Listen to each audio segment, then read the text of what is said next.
Paz e graça, amados. Aqui quem fala é o apóstolo Manuel Jael, ladeado com o grande nome de Deus, evangelista Lemoa. Estamos aqui para falar sobre a paternidade espiritual. Podes crer que aqui você terá subsídios suficientes para poder então desenvolver o seu conhecimento base. Para começar, devo dizer que assim como todo homem tem o seu pai biológico, não é? Alguém que nasceu, vai lhe gerar, vai lhe criar até um certo tempo, uma certa altura, quando for capaz de poder então criar sua própria família. Então isso também funciona no lado espiritual. No lado espiritual, as pessoas devem ter um pai espiritual que os vai acompanhar durante o seu tempo de crescimento espiritual. Devo dizer que, à luz da Bíblia Sagrada, quando estamos a referir do pai da fé, o Abraão, por exemplo, Abraão, quando teve um encontro com Deus, ele foi fazendo aliança com Deus. E então, quando Deus se encontra com Isaac, o filho de Abraão, então Deus disse para Isaac: eu sou o Deus do teu pai Abraão. O que prova dizer que Isaac ainda não tinha aliança com Deus, ainda não estava dentro da conexão espiritual com Deus. Deus disse para Isaac de que eu sou Deus do teu pai Abraão. O que implica dizer que Isaac conheceu Deus através da aliança que ele teve com o seu pai Abraão. Hoje em dia também existem muitos homens de Deus, muitos ministros, que devem passar nos pés dos seus pais espirituais. Ou seja, deveriam ter passado. Deveriam. A razão pela qual vemos muita confusão é de aconselhar que você que tem uma vocação sente mesmo nos pés de alguém para poder então ser acompanhado. E não só. Conhecemos a história do profeta Samuel. Samuel é um profeta segundo a ordem de Eli. Atenção, a ordem partiu do seu pai da fé. Quer dizer que você precisa ter uma ordem, precisa ter um referencial da fé, precisa ter um pilar, alguém que vai te projetar para então o campo ministerial. Vamos passar a palavra ao homem de Deus que vai então dar mais suficiente. Ok, falando da paternidade espiritual, se nós irmos para 1 Timóteo, capítulo 1, versículo 2, vamos ver Paulo está a escrever para Timóteo e olha como Paulo escreve: ao meu verdadeiro filho na fé, Timóteo. Ao meu verdadeiro filho na fé, Timóteo. E vamos ver também na carta que ele escreve à igreja de Coríntios, ele fala que eu o gerei até que Cristo se forme em vós. Isso quer dizer que a igreja de Coríntios, Paulo está a falar que foi gerado por ele, até que Cristo se forme. Ok? Então, precisamos entender algo, a importância da paternidade espiritual. Eu quero falar para ti que tanto o pai biológico como o pai espiritual, eles dão três coisas para um homem. A primeira coisa que um pai espiritual ou um pai biológico ele concede para o homem, ele concede o destino. A segunda coisa que ele concede proteção. A terceira coisa que concede limites. Então, quando nós temos o nosso pai espiritual, ele vai conceder destinos para nós. Por quê? Porque ele vai ensinar para nós coisas para não errarmos na vida ministerial, a coisa para não errarmos na vida cristã. Por quê? Porque ele é o nosso pai e ele já tem experiência. Ele já passou no caminho que você vai passar. Então, passando ele no caminho que você vai passar, ele enfrentou dificuldades, ele falhou e provavelmente ele vai ensinar-te, dando-te um destino melhor que ele teve, para você não errar como ministro de Deus. E a segunda coisa que ele vai dar para ti, ele vai dar para ti proteção. Isso nós chamamos de cobertura espiritual. A partir da cobertura espiritual que você terá facilidade de poder operar no mundo do espírito, por causa da cobertura ou proteção espiritual que ele vai dar para ti. A terceira coisa que ele vai dar para ti é limites. Ele vai colocar limites na tua vida. E muita gente precisa de um pai na fé porque estão a andar como uma ovelha sem pastor, ok? Estão a fazer o que eles bem entendem. Porém, se tiverem um pai, o pai vai colocar limites em certas coisas que eles não podem fazer. Se nós observarmos Adão, que tinha como pai Deus, é só ler Lucas capítulo 3, versículo 38, a Bíblia está falando de tanta genealogia e depois ele fala Adão, filho de Deus. Então nós vamos ver também que Adão está tendo três coisas para Deus. Deus está colocando Adão num lugar de proteção, que é Jardim de Éden. A segunda coisa que Deus está dando para Adão é um destino. Olha, se você comer a árvore do conhecimento do bem e do mal, você vai morrer. Você não vai ter a vida eterna. E a terceira coisa que Deus está dando para Adão, Deus está dando limites. De toda árvore podes comer, mas a árvore do conhecimento do bem e do mal não podes comer. Então a importância da paternidade espiritual é essencial. muito essencial. Por quê? Porque quando nós temos a paternidade espiritual, porque um pai excelente, ele vai gerar filhos de excelência. Um pai de glória vai gerar filhos gloriosos. Então, muita gente precisa de um pai espiritual para poder dar diretrizes, para poder dar direção para esta pessoa. Passo a palavra. Certamente. De dizer então que nós temos observado dentro da atividade escolar de que os alunos quando vão na escola eles passam nos pés de um professor. O professor vai lhe orientar, vai lhe ensinar. Ninguém nasce já sabe, sabendo tudo. Tem que passar na escola para ter determinados degraus de formação. Assim também funciona no lado espiritual. Não basta então você ler a Bíblia e vai dizer que sou suficientemente capaz de fazer tudo, já sei tudo. É preciso passar nos pés de um pai espiritual para poder então te orientar. É muito importante estes aspectos. Pessoas que não passam diante dos pés de um pai da fé, eles apresentam um caráter muito desvinculado. São pessoas que têm uma atividade espiritual irregular. Não aceitam repreensões, sabem tudo, são orgulhosas, até têm dificuldades de se humilhar. Por isso é sempre importante a pessoa servir. Dentro do servir, você aprender a se humilhar, até ser mesmo. Exemplo claro, vamos falar um pouco de Pedro. Pedro, diante de Jesus, apresentou muitos comportamentos irregulares. Jesus, quando disse para ele que, na verdade, tu és a pedra, sobre essa pedra, ele ficou muito feliz. Mas, em diante, quando Cristo estava a tomar a palavra, dizendo que, na verdade, hei de morrer, depois vou ressuscitar, Pedro tomou Jesus de parte e começou a repreendê-lo em Mateus capítulo 16. Ato muito negativo. Mas, em diante, Jesus, então, foi falando de que é necessário que nessa noite vão me trair, vocês vão me deixar. Pedro disse, todos, porém, te deixarão, menos eu.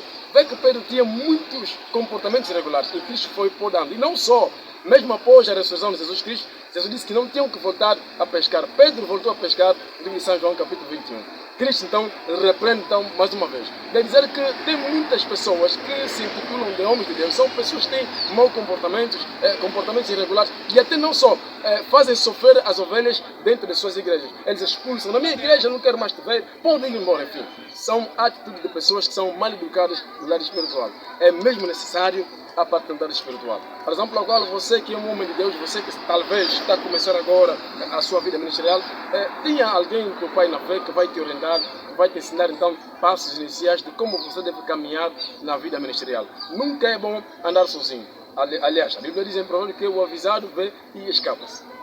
Ok, então nós queríamos mesmo chamar a atenção de vocês que é muito bom nós termos um pai na fé. É muito importante. Por quê? Porque a primeira coisa que eu gostaria de chamar a atenção, eu gosto muito da língua original, tanto grego como hebraico. Se nós irmos para o hebraico, a palavra para filho são duas palavras. A primeira palavra é ben. Ben significa filho. Mas a outra palavra para filho é bar. Depois quando você vai ver bar Jonas, não quer dizer nome de alguém, quer dizer filho de Jonas. Então a palavra bar significa o quê? Significa um terreno aplanado. Isso quer dizer que essa mesma palavra que significa filho, significa um terreno aplanado. Então, quando você é filho de alguém, esta pessoa não vai permitir com que você caminhe em lugares emburacados. Ela vai preparar um caminho pelo qual o seu filho vai trilhar. E aí é onde nós vamos ver a excelência. Por isso nós observamos que o pai espiritual não está fluindo como o filho está fluindo. Isso quer dizer que o filho está fluindo mais do que o pai. Por quê? Porque o pai foi tão excelente de poder instruir o seu filho na fé, que não permitiu que o seu filho seja medíocre como ele foi, ok? Então ele vai dando asas para esse filho. Se o pai caminha na terra, ele vai dar asas para o filho voar, ir além aonde ele não alcançou, o filho vai alcançar. Então essa é a importância. Se você não tem um pai na fé, se você não tem um mentor, se você não tem quem te instrui, a melhor forma que uma pessoa pode ter de ser um ministro de excelência é aprender a servir. Porque quem nunca serviu, nunca vai servir a igreja. Por quê? Porque os homens de Deus, eles são levantados para servir a igreja. Mas quando nós não aprendemos a servir, vamos encontrar dificuldades de servir a igreja. Então, eis aí a importância de termos um pai espiritual. E se nós observarmos muito bem, entre aspas, se nós tivermos que falar, Moisés, não vou falar um pai na fé, mas teve um mentor. teve um grande mentor, que era o seu sogro Jetro. Nós vamos ver que Moisés estava fazendo tudo sozinho. O ministério que Deus lhe deu estava fazendo tudo sozinho. Mas se você ler, aleluia, em Números capítulo 11, você vai ver que Jetro está vindo e está aconselhando a Moisés. Ele está falando, olha, o trabalho é muito, por isso, levanta homens que vão ajudar-te na obra. E Deus está concordando com Jetro. E está falando, Moisés, levanta 70 anciãos e reparte deles o teu espírito. E nós vamos observar que quando Deus chama Moisés, ok? Apesar de Moisés crescer no Egito, na casa de Faraó, nós vamos encontrar que Moisés não está tendo dificuldade de reconhecer a voz de Deus. Provavelmente, ele estava na casa do Jetro. Jetro era o sacerdote de Deus Altíssimo em Midian. Provavelmente que através da experiência de Jetro, Moisés pôde se aperceber que aquele que falava com ele era Deus. Mas se nós observarmos em 1 Samuel, quando Deus está chamando Samuel, Samuel está encontrando dificuldade de reconhecer a voz de Deus. E quem está a fazer com que Samuel reconheça a voz de Deus? Apesar de Samuel ser já profeta e Eli ser uma pessoa desqualificada. Mas nós estamos a ver, através da paternidade de Eli, ok? Samuel está reconhecendo a voz de Deus. Muita gente precisa reconhecer a voz de Deus através do seu pai na fé. Nós vamos encontrar que Timóteo está a reconhecer ou está tendo conhecimento do seu chamado através do seu pai na fé. Paulo está falando, olha, não apaga a chama da vocação que te foi dada pela imposição da mão do presbítero. Então a importância está aí da bênção do seu pai na fé, para você poder ir e encontrar caminhos aplanados para a excelência do ministério que você estará fazendo. Amém, amém, amém. É muito bom dizer que não fazem confusão, por favor. Se estás nos pés de um pai da fé, permaneça aí. Porque hoje vemos muitas pessoas andarem de baixo para cima à procura de pais da fé. Até não só, alguns já têm, mas decidem fazer trocas. Quer dizer, que estão a medir competências dos seus pais da fé. É como se fosse que, não, meu pai já não consegue me superar. Não, vou deixar esse, vou no sítio X. De dizer que as ferramentas que ele vai te dar é suficiente para você conseguir fluir. Você não tem de se comparar com o seu pai da fé. O que você tem apenas de apresentar é a sua humildade, sentar nos seus pés, acatar conselhos que vai te dar e então começar a andar por si. Não é preciso ficar por aí a trocar de pai da fé. E também alguns pais da fé cometem erros. Então você já viu alguém que veio dos pés de alguém? Não, aquele aí não dá para ser um pai da fé, vou ver você que é melhor. Se ele fez aquilo com um outro, com certeza também fará consigo também. E não só, alguns filhos, eles são como se fossem gatunos, vão aí, roubam conhecimento, e aquilo querem conhecer, e vão andando assim, de baixo para cima. Esse é o comportamento de uma pessoa irregular. De dizer que se nós darmos um exemplo, por exemplo, do mancebo, daquele jovem rico, ele foi em Jesus para poder então sentar nos seus pés, para ser um servo de Jesus Cristo. Só que ele pensou que Jesus é um simples pastor, então ele foi lá simplesmente para comer alimentos. Jesus, eu ouvi, quero te seguir. Cristo disse, muito bem, você tem guardado mandamentos. Tem guardado, muito bem. Disse, então tem uma coisa que te impede, você tem que deixar a sua riqueza porque está a te dar domínio, você se sente poderoso. Ficou triste e decidiu voltar. Alguns filhos que procuram o pai da fé, eles já têm bases. Então quando eles vêm, tentam fazer comparação com bases que têm relação àqueles que seu pai da fé tem. Quando vê que as bases não conseguem, então acham que o pai da fé é incapaz, é um erro. Quando você chega diante de um homem de Deus, você tem que se tornar alguém humilde. Esquece que vem de ti. Você tem que sentar. Em nenhum momento eu vi na Bíblia discípulos de João Batista abandonando João Batista para ir seguir Jesus. Nós sabemos que Cristo é superior. Quem é João Batista onde está Jesus? Mas isso não aconteceu. Os discípulos de Jesus, ok? Reconheceram que os discípulos de João oravam muito, até porque eles não faziam isso. Mas em momento nenhum, os discípulos de João seguiram Jesus por causa dos milagres ou do poder. Você não pode se desmembrar dos pés do seu pai da fé por causa de um outro que está fazendo milagres, poder, enfim. De dizer que uma pessoa bem alicerçada é uma pessoa bem firme.